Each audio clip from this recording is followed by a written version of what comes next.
ватан зиндагии бе тамокуро тавсия медиҳад. шумо ба ёд доред ки чӣ гуна аввалин маротиба ба сигаркашӣ шурӯъ карда будед? ман ҳам замоне сигор мекашидам, вале имрӯз натавонистам ба хотир биёрам ки кай ва бо чӣ сабабу бо чӣ хаёле ман бори аввал сигарро ба даст гирифта будам. ба ёд ки наовардам, ба хулосае омадам ки сабаби кироӣ набудааст. хуб шуд ки ман ин одатамро партофтам. субҳон ҷалилов ҳастам. салом. бояд гуфт ки ҳама гуна манъкуниҳо натавонистааст ки пеши роҳи паҳншавии тамокуро бигирад. як тараф онро манъ мекарданд, аз сӯи дигар он паҳн мешуду парвариш меёфт. донандаҳо мегӯянд ки дар таркиби дуди тамоку қариб 500 мавод будааст. аз ҳама асосияш никотин ва қиёми тамоку аст. вале чаро мардум сигор мекашанд? сигаркашҳо таъсири никотин ва маводи дигарро ба асабу мағзашон чун оромиш қабул мекунанд. дар самти санҷиши донишу фаҳмиши шахсони сигаркаш ва онҳое ки ин одатро надоранд, муқоисаи давомнокии онҳо дар мактабу донишгоҳҳо ва ҷои кор ва ба ин монанд чандин тадқиқоту санҷишу корҳои илмӣ гузаронида шудааст. шояд шумо ҳам чанд бор хостед ки ин одати зиёновари худро партоед. чӣ шуд баъд? чаро натавонистед? агар имрӯз шумо ҳамин корро анҷом доданӣ бошед, мо чанд тавсияро поёнтар дар ихтиёри шумо хоҳем гузошт.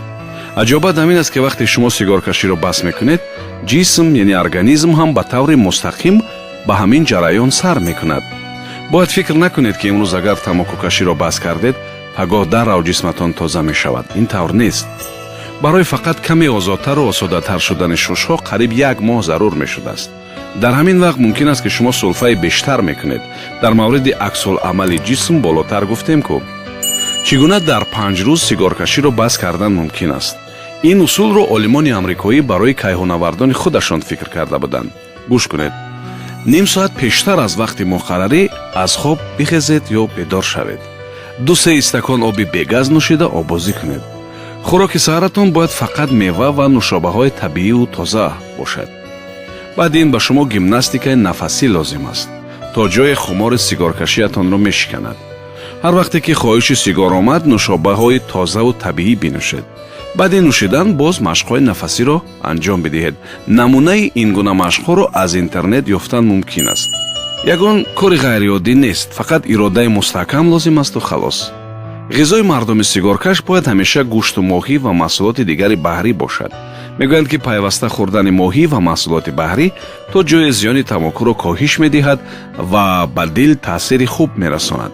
иловатан то замони бас кардани сигаркашиятон кӯшиш кунед ки ананас истеъмол кунед.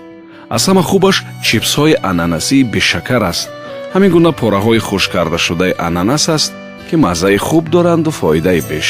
умедворам ки иродаи шумо мустаҳкам асту боварӣ ба худатон шуморо дар мушкилтарин лаҳзаҳо тарк намекунад. ин аз ҳама чизи дигар муҳимтар аст. имрӯз рӯзи бетамоку аст. мо силсилаи суҳбатҳои худро баъдтар идома медиҳем. ватан зиндагии бе тамокуро тавсия медиҳад.